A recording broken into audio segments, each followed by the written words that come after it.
Bien, pues seguimos con las clases de ética pastoral y en esta eh, noche vamos a seguir. La clase pasada fue virtual y presencial en la casa de la pastora Raquel y hoy estamos aquí en virtual después de 15 días y estamos entrando a la clase número 5 y quedamos ahí pendientes sobre lo que era el sumum bonum o el sumo bien en la última clase y estábamos hablando qué es la ética cristiana. Pastor Moisés estuvo en su participación hablando de que era que no era una más de las éticas, sino era la ética cristiana, y es lo que vamos a empezar a ver hoy, cómo es la ética cristiana. También estuvo presencial eh, la pastora Belén y el pastor Abel también estuvo ahí y estaba comentando el pastor acerca de Timoteo 3 y vimos que estos eran los rasgos característicos, pero surgían de el ministerio. Estos rasgos eran como características del ministerio y hoy los vamos a ver esto, qué es la ética cristiana y cuáles son sus características. Eh, Empezamos con el primer punto. Bienvenido, Pastor Abel, también ya lo veo por ahí. Estamos empezando. Buenas noches. Buenas noches, Pastor. Estamos empezando la clase 5 y comentando lo último que vimos sobre el sumo bien y cómo se aplica a la vida cotidiana. Entonces empezamos con esta lección número 5. Está en dos partes para asimilarlo todo. Les decía, la otra parte fue como pesada, esta está más liviana y vamos a ver algunos aspectos. Primero, el punto A, 3 digo 5A, o primera parte es hablar sobre la contracultura. Naturalmente la contracultura ya lo he mencionado también cuando hablamos de la pastoral con ustedes y nuestra manera de trabajar. Dijimos que el cristiano está acostumbrado a vivir la vida como una contracultura, o como bien el libro lo dice, por ahí quien me lo solicite vía, pues, el mensajero del Messenger o el mensajero de WhatsApp, voy a poder entregar una copia que circula, que se ha socializado sobre algunos libros, tanto de Contracorriente como también el libro de Contracultura. Estos dos libros nos hablan cómo el cristiano vive un mundo, pero está trabajando desde otra trinchera, otro mundo, cosas diferentes. Lo vemos en nuestra cotidianidad. Hoy vamos a ver esto. Y el ejemplo que tenemos aquí para entenderlo es lo siguiente. Para entender la cultura y la contracultura y la subcultura, la cultura es lo que el mundo nos ofrece, ¿verdad? Y esto podemos verlo, por ejemplo, en mi caso, poniéndome un poquito como ejemplo, por ejemplo, en mi trabajo, en la escuela, en su casa, con los vecinos, ustedes van a encontrar que hay una cultura, el mundo se maneja de una manera y se normalizan muchas cosas, ¿verdad? Miren, yo por ejemplo aquí afuerita juegan fútbol los chiquitos, los chiquillos y a veces también las chiquillas, como decía que el presidente, y de Fox hace muchos años, los chiquillos y las chiquillas.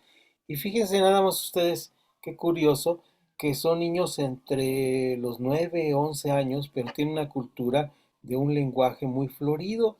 Entonces yo estoy aquí, trabajando, estudiando y les escucho aquí diciendo palabras altisonantes, groserías, y es su manera en que ellos se comunican. ¿Por qué se comunican así?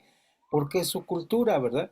Ahora, ¿cómo sería una contracultura? Una contracultura sería que ellos me tocan, revuelve el balón para mi patio y yo salgo y si les contesto de la misma manera con palabras groseras, estaría entrando dentro de la cultura, ¿verdad? Si yo les hablo con palabras que no sean groseras, entonces lo que yo estoy haciendo es siendo una contracultura. ¿Se entiende? O sea, ellos se están dando cuenta que yo soy diferente, sería una contracultura. Yo no voy con el mundo, ¿verdad? Sino me separo del mundo. Eso es una contracultura. Entonces ya tenemos la palabra cultura y la palabra contracultura, que choca con esa cultura y se quedan así, ah, mira, este señor no dice groserías, de esta manera se entiende. Pero, ¿qué pasaría si yo no abro la puerta porque me voy a contaminar del mundo, me encierro, me voy a un monasterio? Eso sería meterme debajo de la mesa, ¿verdad? Eso sería taparme los ojos y no ver lo que está pasando, no decir nada. Eso sería una subcultura. Entonces ya tenemos las tres palabras y que vamos a anotar ahí en sus cuadernos de notas, que es la palabra cultura que choca contra la contracultura, ¿verdad? Y algo que no funciona es la subcultura. Muchas veces el cristianismo, cuando no tiene una ética, cuando no hay una ética pastoral, en lugar de ser una contracultura, lo que hace es ser una subcultura metiéndose debajo de la mesa y no dando una respuesta. Es decir, simplemente nos alejamos del mundo, no convivimos con el mundo, tenemos las puertas cerradas, ¿verdad? Y entonces no enfrentamos al mundo. Vamos a ver lo que dice la palabra al respecto más adelante en nuestra clase. Pero este punto es, con este ejemplo, lo que es cultura, contracultura y subcultura.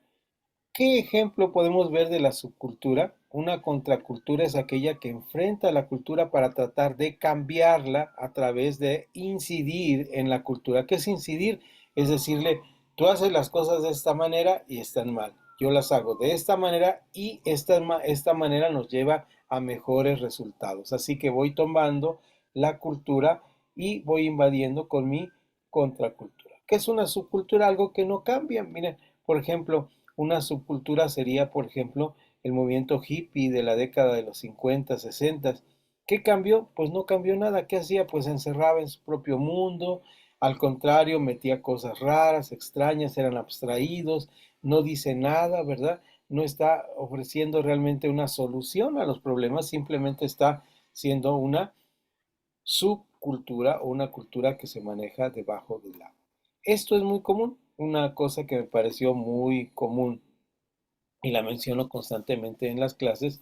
Alguna vez un pastor le preguntaron si vivía cerca de una iglesia, de esas mega iglesias que se hicieron a finales del siglo pasado, y le dicen, pastor, usted está en tal colonia donde está esta iglesia, ¿qué le parece esa iglesia? Y dice, pues es una iglesia muy encerrada. Yo he preguntado a los vecinos de la colonia y les he dicho, ¿saben que ahí hay una iglesia muy grande? ¿Y saben qué me han dicho? Dijo el pastor. Me han dicho que lo único que saben es que se meten, se encierran, se oye ruido adentro y lo único que pasa es que tapan sus cocheras. ¿Se dan cuenta? Es decir, no estaban siendo un elemento de cambio. El elemento de cambio se da en este sentido como una contracultura, no como una cultura que se aísla, que es diferente. Y realmente, por ejemplo, no sé qué experiencia tengan ustedes con esto. Voy a quitar mi anclaje y ya los veo ahora todos, por lo menos con nombre, ya Emilia, Silvia, Pastor Abel y Manuel. ¿Alguien les ha dicho a ustedes que son raros de repente? A ver, cuéntenme por favor de esto. A mí me han dicho, yo por ejemplo, pongo el ejemplo nuevamente personal, yo cuando era trabajador en presencial, mi hora de entrada era a las 9 de la mañana, yo llegaba a 8:30 y el patrón también llegaba muy temprano y pues entraba y me sorprendía que ya estaba ahí, le extrañaba, pero también me sorprendía con la Biblia, de tal manera que hasta la fecha, a veces cuando me habla conmigo me dice hermano Nahum, ¿verdad? Entonces, esto era como ser diferente, ser extraño. ¿A ustedes les ha pasado esto? ¿Alguien tiene esta experiencia? Puede abrir su micrófono. Pastor Abel, adelante. Sí, bueno, siempre como, pues en el trabajo, este, tengo que luego, pues salir con gente de proveedores y todo eso, y pues Claro. generalmente todos ellos beben, ¿no? O sea, o Ujú. fuman, o algo diferente, y al ver que yo ni fumo ni tomo, pues esa es la palabra, ¿no? Decimos, eres diferente, ¿no? También. Le digo, no, pues la verdad es que no soy diferente, ¿no? soy igual que ustedes, solamente que tengo una convicción, ¿no? Claro, Una, tengo una convicción, o sea, yo algún tiempo viví como viven ustedes y fue muy difícil pues en mi vida matrimonial y todo eso me trajo muchos problemas. claro, Tuve la oportunidad de conocer pues de la palabra, ¿verdad? Y acercarme y eso me ha hecho diferente y pues yo tengo un compromiso con pues mi fe, ¿verdad? O sea, con lo que yo eh, pues me comprometí cuando el Señor entró a mi vida, ¿no? Y pues empiezan a preguntar ¿no? Muy qué bien, es, cómo sucedió y todo eso. Le digo, no, que sí, me dice, bueno, entonces tú cambiaste de religión. Le digo, no, realmente no cambié de religión, más bien soy seguidor de Cristo.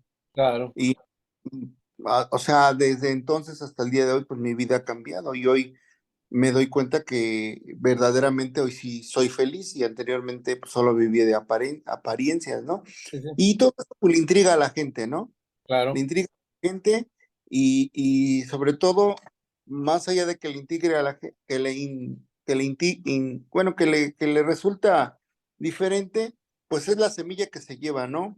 así Hay es, algo, hay algo que queda en ellos que, pues, muy dentro de ellos están tratando de cambiar, ¿no? Porque yo no creo que haya felicidad en una vida de viviendo de esa manera, ¿no?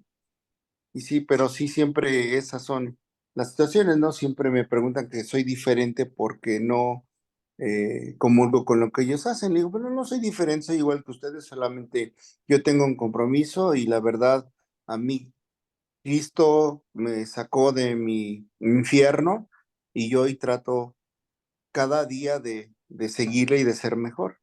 sí, sí. Y pues, se quedan así, ¿no? Con un poco de intriga, ¿no? Por todo esto. Y ahí está un buen ejemplo de lo que sería una contracultura. Muy buen ejemplo, pastor, gracias. Vean ustedes, el pastor lo que hace es enfrenta con su convicción, ¿verdad? Esa cultura del mundo.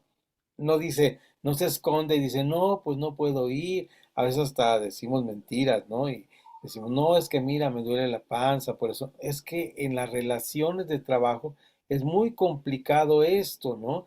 En las relaciones que nos está comentando el pastor. Miren, yo una ocasión, es un testimonio personal, eh, le hablé a mi esposa y le dije, ¿sabes qué, hija? Voy a llegar tarde porque estoy con un borracho. Un proveedor que insistió en que lo acompañara, exactamente eso, ¿no? Como decía, una relación de trabajo y me dice, ¿a qué hora sales? A las 7 paso por ti para tomar un café. Entonces, llegamos al Sambors y en lugar de meterse al área de café, se mete conmigo al área ven que Sambors tenía esas dos partes, ¿no? De café, bueno, hasta cuando yo tomaba café, Sambors era así, y el área de la de especie de bar o no sé cómo. Entonces yo me veo ahí, entonces le digo, ¿sabes qué? Déjame avisar a mi esposa que no voy a llegar temprano y le digo eso. Entonces mi esposa me dice, ¿cómo que estás con un borracho? Sí. Y entonces él agarra y me dice, te voy a pedir algo de tomar. eh, no sé, era licor con jugo de naranja. Entonces, este, le habla al mesero y dice, dos, no sé el nombre, yo ni sé el nombre de las bebidas. Y entonces le digo, permíteme, voy al baño, alcanzo al mesero y le digo, ¿sabes qué? El mío me lo traes con pura naranja, destornillador, no sé qué dijo, algo, es desarmador o no sé, pues me iba a terminar desarmado ahí. Entonces, pues yo me tomé uno de jugo de naranja y él siguió tomando y otro. ¿Y no quieres otro? No, yo iba poco a poquito, ¿no? Y entonces ya me dice, no, tráigale otro. Y le digo al mesero, sí, igual que el otro, por favor, ¿no? Ya lo probé que no tuviera licor. Y entonces, bueno, entonces ya le dije, ¿sabes qué? Ya me voy porque yo tengo que llegar a casa.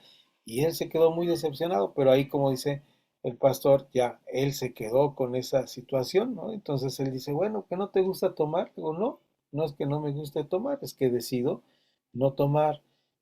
Yo tengo el control de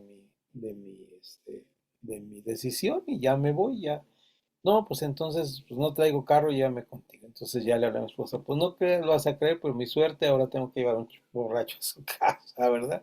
Y porque además pidió esos ya iba 4 o 5 y luego te pedí una cerveza para despedir la conversación y no me gusta la cerveza, le dije, entonces estaba todo angustiado. Vean ustedes cómo esto es contracultura. El ejemplo que da el pastor Abel es excelente, o sea, es cuando no nos escondemos y no somos contracultura. Adelante, pastor Abel. Sí, de hecho, por ejemplo, siempre en esas conversaciones, pues, o sea, me dicen, bueno, pero entonces es que tu religión te prohíbe beber. Le digo, mira, primero ya te dije, no es una religión, o sea, soy un seguidor de Cristo. Y la Claro, segunda, o sea, no, a mí no se me prohíbe nada. claro, O sea, yo lo hago por una convicción y por un compromiso que yo generé con Dios, le digo, y con Jesucristo cuando yo lo conocí, porque yo era un alcohólico. claro, Entonces, o sea, como yo soy un alcohólico, yo no puedo beber porque puedo volver a recaer y puedo romper un compromiso y una promesa que yo hice con el Señor. claro, Pero para mí no hay nada prohibido, solamente que todo esto lo hago por salud espiritual. claro, Entonces, o sea, esa es mi situación, ¿no? Porque si estuviera prohibido todo esto, pues, yo te aseguro que no estuviera yo sentado aquí contigo o con ustedes, ¿no? O claro, sea, porque, porque pues, ustedes son mis amigos y además somos socios comerciales y todo, y es un gusto atenderles, claro. pero no piensen que me lo prohíben, que soy un mocho, que no, no, no, solamente es mi convicción, mi fe y mi salud espiritual. Ujú. Y vean, o sea, ustedes continúen como están, o sea, no hay problema, ¿no? Ni se sientan incómodos ni nada, o sea, y recuerden que a cada uno pues nos va a llegar el tiempo. En mi tiempo llegó y yo no dudo que a ustedes también les llegue su tiempo, solo es precisamente cuestión de esperar. Claro, y como usted dijo, ya quedó la semillita ahí, mira, Es, como- sí, Ujú. pues ese es mi comentario, Paz. Gracias, gracias, muy, muy bueno. Entonces decimos que, volviendo al punto, ¿por qué hacemos las cosas por etos o por ética, verdad? Es decir, desde el fondo de nuestra alma, como el pastor mencionó esta palabra tan hermosa, por convicción. Es decir, hay una convicción y esta convicción nos lleva a una acción. Y ellos no tienen una convicción, simplemente se dejan llevar por una cultura y eso es lo triste de la situación. Entonces nosotros tenemos que aplicar el sentido de algo contrario. Vean ustedes, por ejemplo, en el Sermón del Monte, en Mateo 5, constantemente hacemos referencia a Mateo 5 en nuestras clases siempre y debemos leerlo con constancia. Es el Sermón de la Montaña que está en 5, 6 y 7.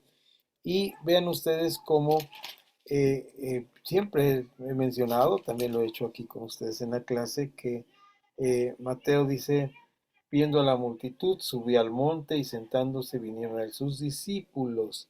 El versículo 2 dice, y abriendo su boca les enseñaba diciendo. Luego ya el versículo 3 menciona, lo he dicho así, porque son los nombres griegos que tienen las palabras que menciona aquí el versículo.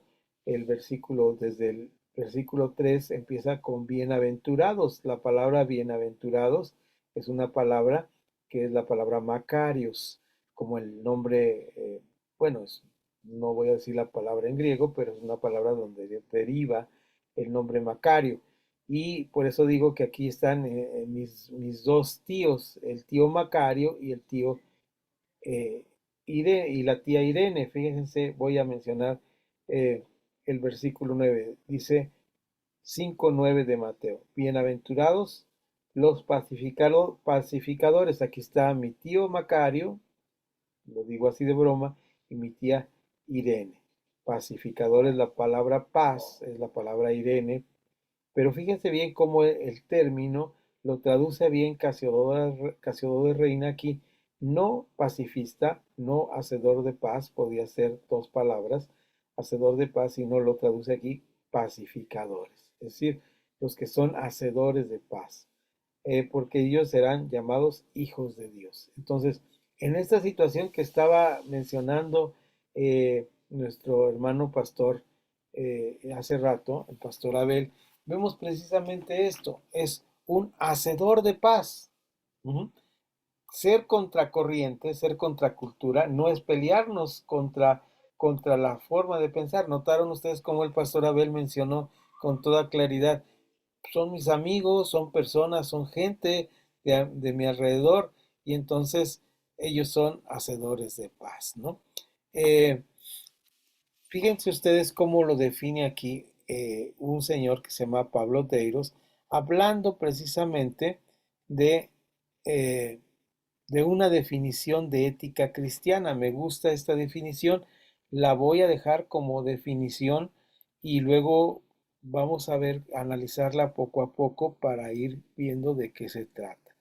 Está tomado del libro de Pablo Deiros que se llama El cristianismo y los problemas éticos de Casa Bautista de Publicaciones y toma a un autor que es un teólogo famoso del siglo XX, siglo pasado, dice él y lo menciona así, toma la cita de el divino imperativo, the divine imperative, de la página 86, donde Emil Brunner dice, ética cristiana es la ciencia de la conducta humana tal como está determinado por la conducta divina.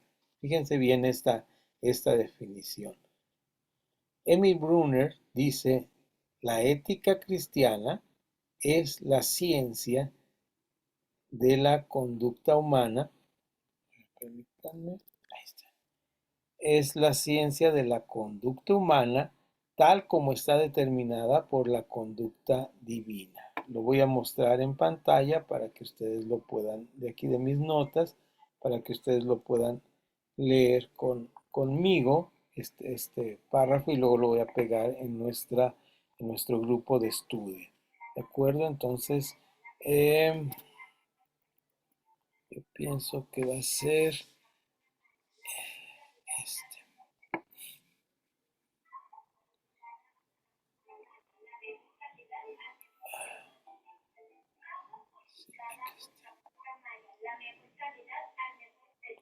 Ahí me ponen un dedito arriba si lo están viendo.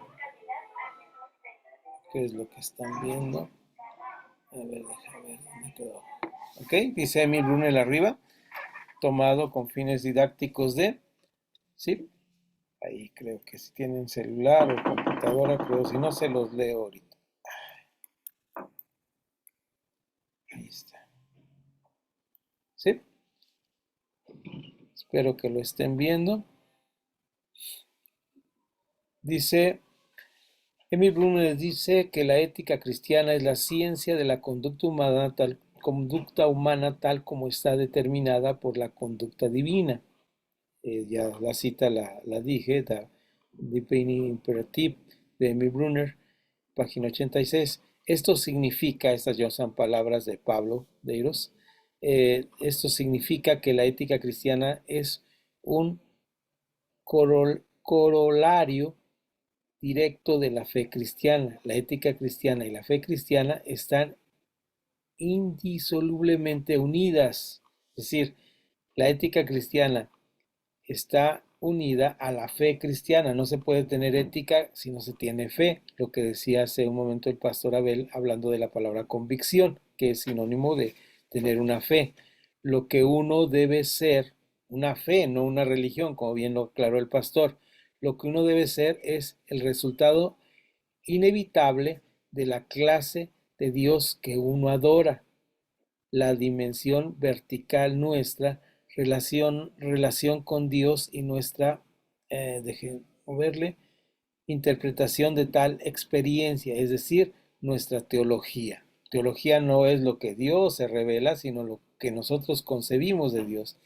Determinará la dimensión horizontal de nuestro estilo de vida y conducta. Es decir, lo quito de aquí de la pantalla para compartirlo con ustedes, por lo menos esta frase interesante. Dejen copiar, edición, copiar y dejo de compartir esta parte interesantísima que nos habla de esta dimensión que va de lo vertical, ¿verdad? De Dios hacia nosotros que tiene que ver con lo horizontal, que es lo que vivimos junto a nosotros, mi esposa, mis hijos, mis nietos, mis tíos, mis primos, mis hermanos de la iglesia, en esa horizontalidad, inclusive la naturaleza, hay una ética de no maltratar a los animalitos, que dicen, no, eso no es cristiano, no tiene que ver con la Biblia, no, pero sí tiene que ver con nuestra convivencia con el mundo que nos rodea, ¿no? Entonces ahí está esta parte. Dejen un minutito para ubicar dónde están ustedes y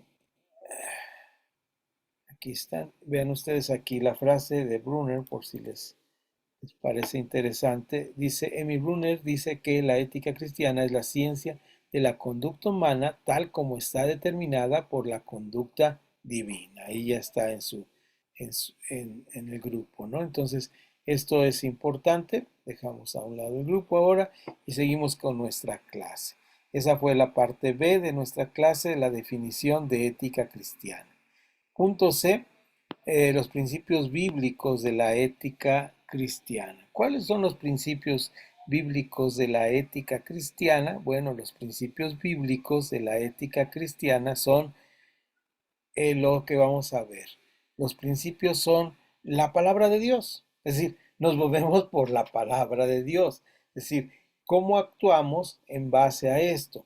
Ejemplo, si yo veo que mi papá o mi mamá o mi tío, voy a poner un ejemplo, pues así livianito, no vamos a entrar ya en asuntos más fuertes, pero simplemente yo veo que, por ejemplo, mi tío, yo vivo con mis tíos, estoy ahí estudiando y yo vivo con mis tíos y veo que mi tío es cristiano, pero él cuando se trata de no ir a trabajar porque tiene otra cosa que hacer, en lugar de pedir un permiso, lo que hace es inventarse una enfermedad y le habla al jefe tosiendo, disculpa, estoy enfermo, mi garganta me duele mucho, no voy a ir.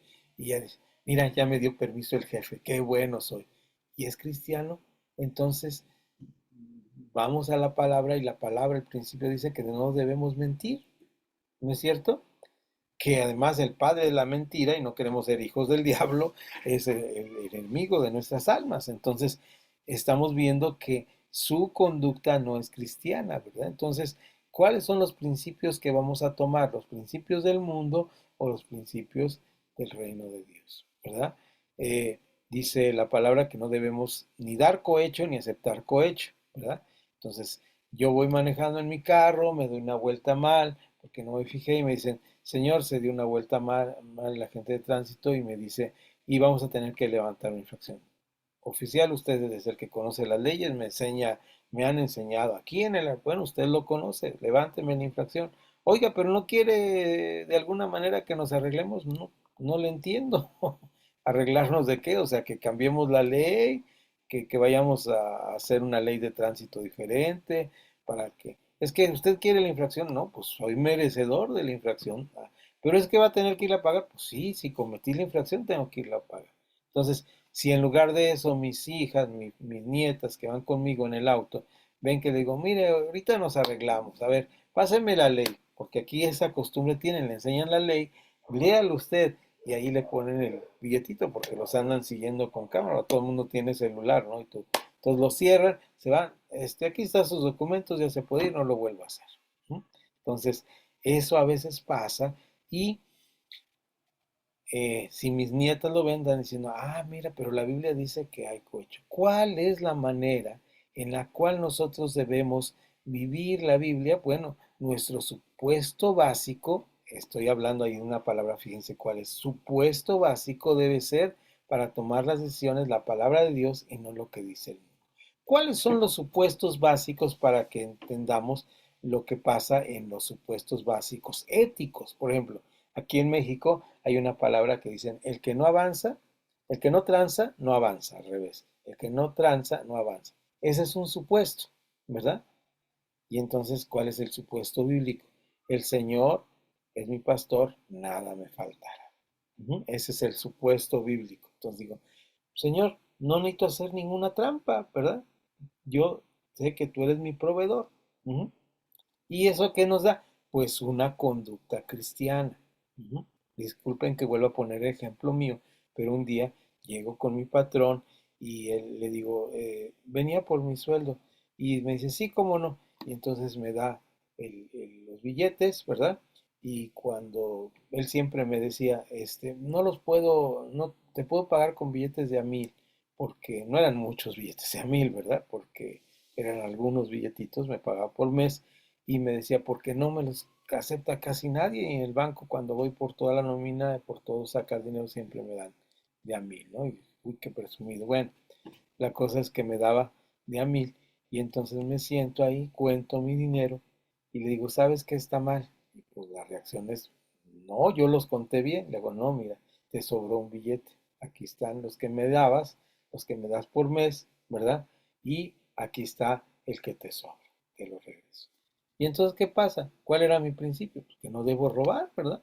Que no debo engañar a las personas. Ese es mi supuesto. ¿Cuál sería un supuesto del mundo?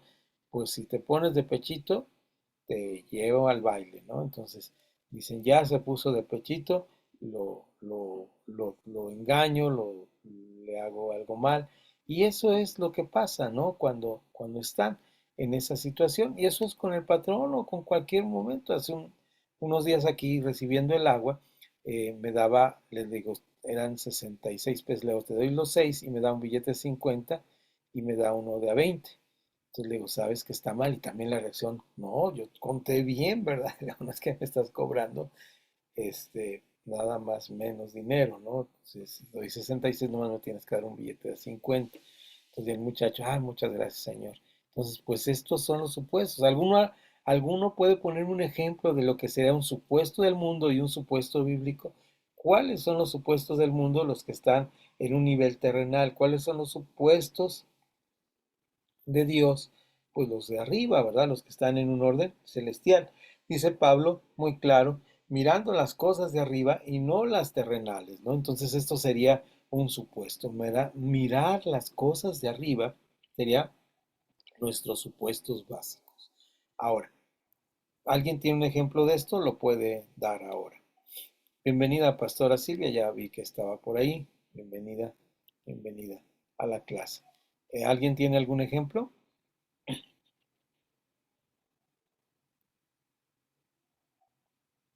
No. Bueno, entonces son los supuestos. Entonces, fíjense bien cómo los supuestos tienen que ver cómo cuando yo estoy actuando, a lo que viene a mi mente cuando voy a tomar una decisión ética. Todas las decisiones que tomamos son éticas, pero tienen que ser de acuerdo a la ética del mundo o a la ética cristiana.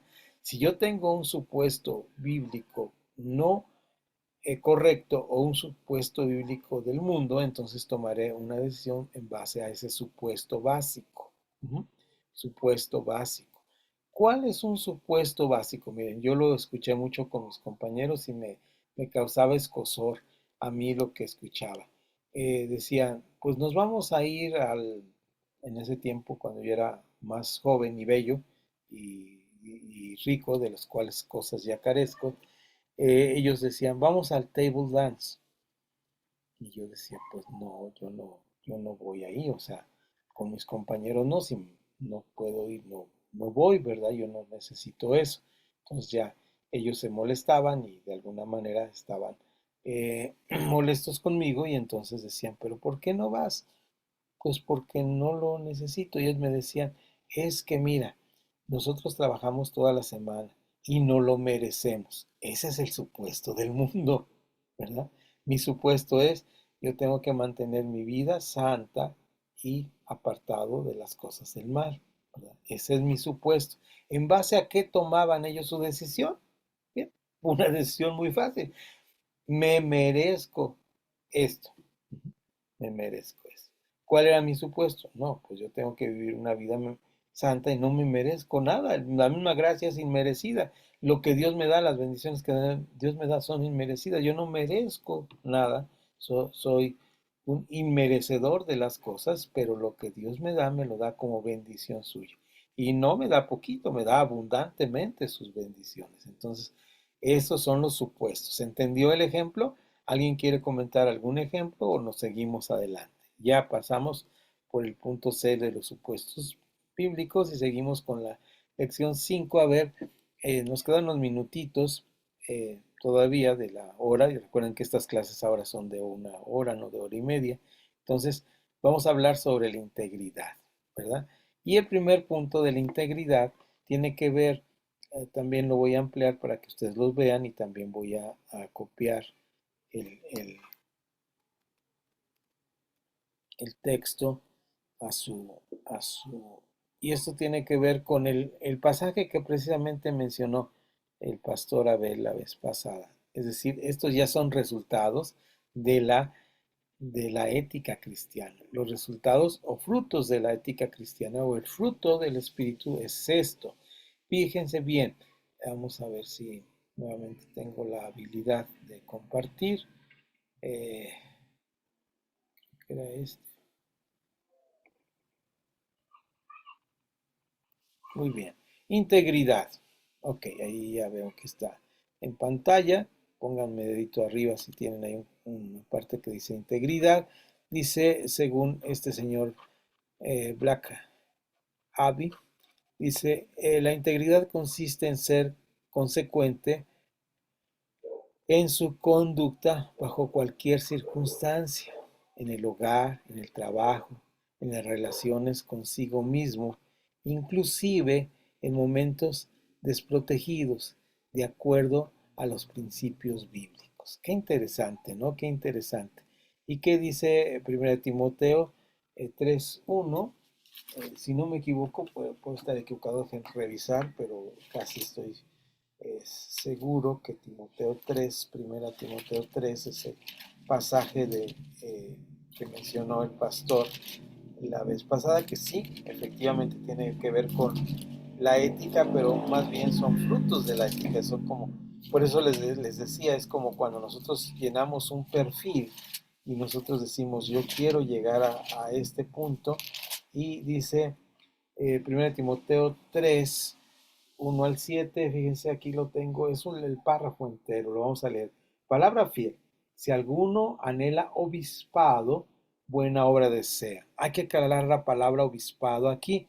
Obispoe significa el sobrevedor, era un esclavo que estaba sobre todos los esclavos para que se administrara bien los materiales, los recursos, la comida, los bienes materiales que el señor de la casa, ¿verdad? El dominus, el dueño, tenía sobre los demás, ¿verdad? Pero es necesario que el obispo, ¿verdad? O sea, el obispado, el obispo, el sobrevedor, sea irreprensible, marido de una sola mujer, sobrio, prudente, decoroso, hospedador, apto para enseñar, no dado al vino, no pendenciero, no codicioso de ganancias deshonestas, sino amable, apacible, no avaro, que gobierne bien su casa, que tenga a sus hijos en sujeción con toda honestidad, pues el que no sabe gobernar su propia casa, ¿cómo cuidará de la iglesia de Dios? No un neófito, no sea que envaneciéndose se caiga en la condenación del diablo. También es necesario que tenga buen testimonio de los de afuera para que no caiga en descrédito y en lazo del diablo. Esta es la cita que nos da este señor. La copio para que la tengan ustedes. Entonces, esto es.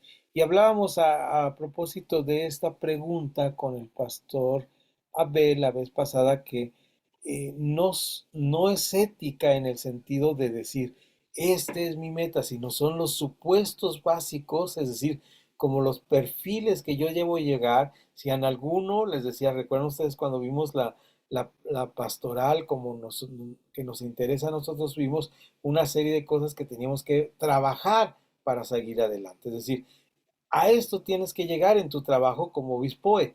Ahora bien, para llegar a esto tienes que tener un listado o un supuesto básico que cuando tú digas, a ver, voy a hacer esto, no va con el listado, con el trabajo que me piden.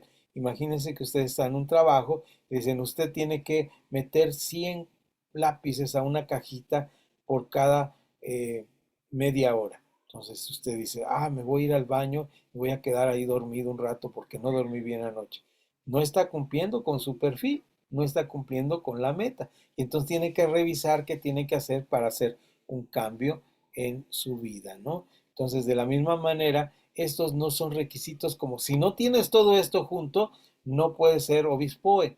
Obispoe no significa el que manda, sino el que está sirviendo, el que está viendo que todo funcione adecuadamente. Dejo de compartir para compartir con ustedes. Entonces, ¿se entiende esta parte? ¿Algún comentario de esta parte? El obispo tiene que tener estas metas a donde llegar. Ahora, si no está avanzando en esto, bueno, revisemos nuestra vida porque entonces estamos en un problema serio porque este es el perfil del puesto que nos han dado, ¿no?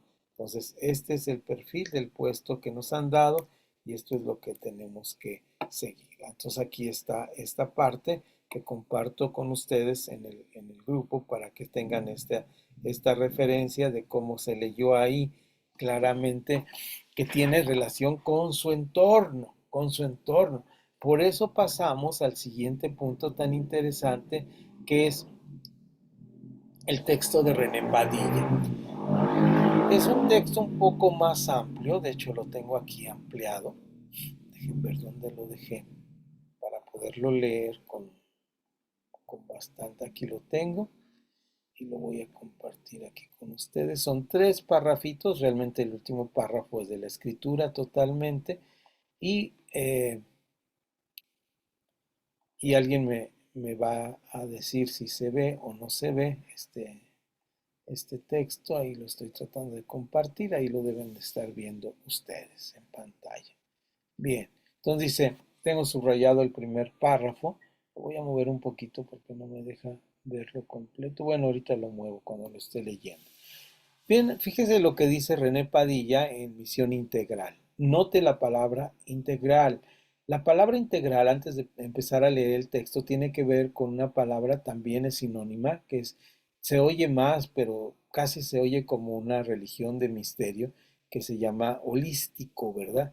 Y hay grupos holísticos. ¿Qué quiere decir holístico integral? Quiere decir que tiene que ver con todo lo de la vida, con toda la vida. Como dijo el autor anterior, Black, que estuvimos hablando de cómo en la vida, en la escuela, en el trabajo, nuestra ética debe ser en todas partes. Me encanta la frase que le atribuyen a C.S. Lewis sobre la espiritualidad. Dice, la verdadera espiritual se debe manifestar en la intimidad. ¿Verdad? Esta frase es muy bonita. La recordé ahora, no venía al caso, pero creo que sí podía entrar ahí.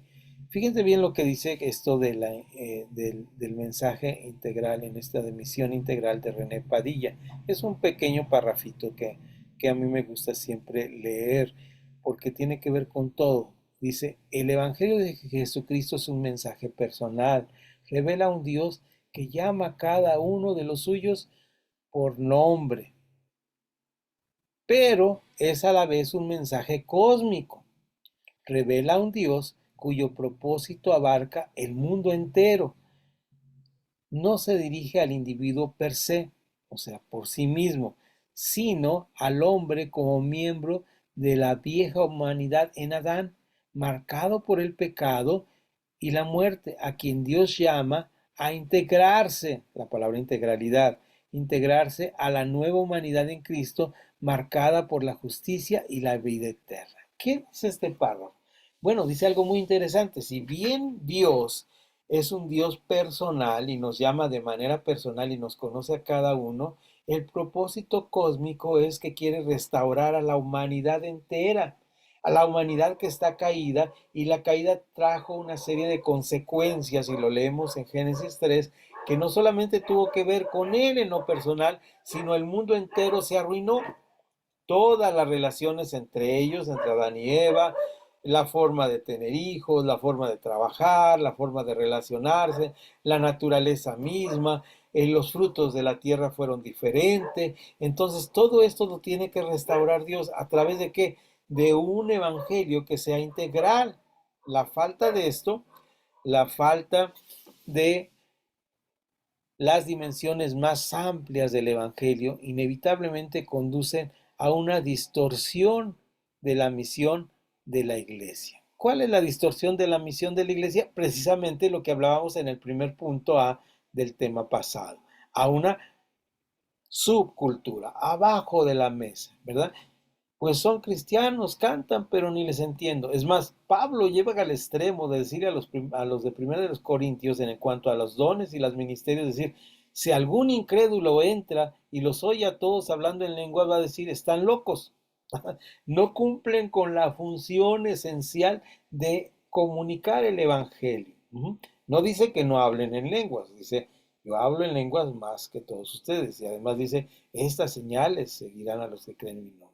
Y esto no estamos hablando en contra de hablar en las lenguas o la glosolalia, sino estamos diciendo, tenemos que tener un claro sentido de que nuestra misión es integral, que es relacionarnos con todo el mundo. El resultado de un evangelio que concibe al individuo como una unidad autónoma, y con una rayita dice, un Robinson Crusoe, aquel que se quedó en la isla, a quien el llamado de Dios llega en la soledad de una isla, lo pone como un comentario chusco, cuya salvación se realiza exclusivamente en términos de su relación con Dios, es decir, yo y Dios, ¿verdad? ¿Qué llevó esto al monasticismo, verdad? Si el mundo es tan malo, pues me encierro aquí en mi cuarto, no salgo, que me metan la comida por abajo de la puerta, pongo una manguerita aquí para tomar agua, no quiero contaminarme, pero es que mi evangelio, mi salvación debe ser conocida por los hombres. Dice, que las buenas obras sean conocidas por los demás, ¿verdad? Es más, en el libro de Tito dice específicamente que los gobernantes, que las personas que están en eminencia conozcan sus buenas obras. Es decir, que ellos conozcan sus buenas obras, que vean los que están. Entonces, si yo tengo una autoridad delante de mí, en el ejemplo que puse del agente de tránsito, y yo trato de sobornarlo, pues no, él no va a conocer mis buenas obras, va a conocer mi perversidad. Volvamos a la lectura. Dice, Dios llega cuya salvación se realiza exclusivamente en términos de su relación con Dios, es decir, como un hombre solitario. Se pierde de vista que el individuo no existe en aislamiento, somos seres, lo añado yo entre corcheas, somos seres de relación y que por lo tanto no se puede hablar de salvación sin hacer referencia a la relación del hombre con el mundo del cual forma parte. No se puede, no se puede hablar de salvación sin referencia a la relación del hombre con el mundo que forma parte. Este es el tema de la Biblia y lo cita aquí René cuando dice, en su oración sumo sacerdotal Jesucristo implora así por sus discípulos. Vean qué hermoso pasaje de San Juan 17, San Juan 15, 16, 17, hermosos pasajes, otra unidad bíblica de la relación de nuestro Salvador con la humanidad y con sus discípulos. Y ya no estoy en el mundo, mas estos están en el mundo, y yo voy a ti. No ruego que los quites del mundo, sino que los guardes del mal. No son del mundo, pero tampoco yo soy del mundo. San Juan 17, 11, 15 y 16. Queda planteada la paradoja del discipulado. ¿Cuál es esa paradoja del discipulado cristiano en relación con el mundo? Estar en el mundo, pero no ser del mundo. ¿Y cómo podemos resolver esta paradoja? Pues de acuerdo a lo que dice René en La Misión Integral, este libro magnífico, dice que pues haciendo de nuestra vida una totalidad. Nuestra salvación es total e integral. Es decir, soy cristiano cuando estoy alabando, soy cristiano cuando predico, soy cristiano cuando estoy dando una clase, pero también soy cristiano cuando voy al mercado, cuando estoy preparando una tarea de la escuela, cuando voy a trabajar, ¿verdad? Soy honesto. Entonces, esto es una vida integral. Esto es una vida integral. Bien, dejo aquí que amplié y regreso a mis notas para los comentarios finales y ya vemos ahora el siguiente tema, la próxima clase, que será eh, los problemas éticos de la fe. Pero esto lo dejamos ya para la próxima hora de clase, que no será, yo lo anuncio en el grupo, no será el próximo fin de semana. Voy a estar por el sureste, primeramente Dios, si Dios nos permite llegar hasta allá. Pero sí será el 19, o sea, dentro de 15 días tendremos nuestra clase 6 y ya tendremos nuestra clase 7 el día 26 y la última clase posiblemente ese día terminamos, pero ya estaremos en mayo esperando ya que ya para esta fecha ya les anunciaré el 26 y ya están nuestros certificados para planear nuestro fin de curso de Aquila y Priscila. Recuerden que este es un curso aparte de Aquila y Priscila que estoy dando, ¿verdad? Y entonces este esfuerzo es un esfuerzo aparte, no hay lista, no hay asistencia, pero sí, si les interesa, pues les ruego de su asistencia para poder dar, ya que la clase pasada pues no hubo alumnos, no se dio, pero ya estaremos siguiendo adelante, si a ustedes les parece. Sí, cuando dejo dar un viernes pues se pierde el hilo, pero bueno, tengo este viaje, así que hermanos, este curso es para ustedes de consumo personal, entonces les agradezco por su esfuerzo a los que están aquí, ¿verdad? Y por los que han sido constantes hasta ahora.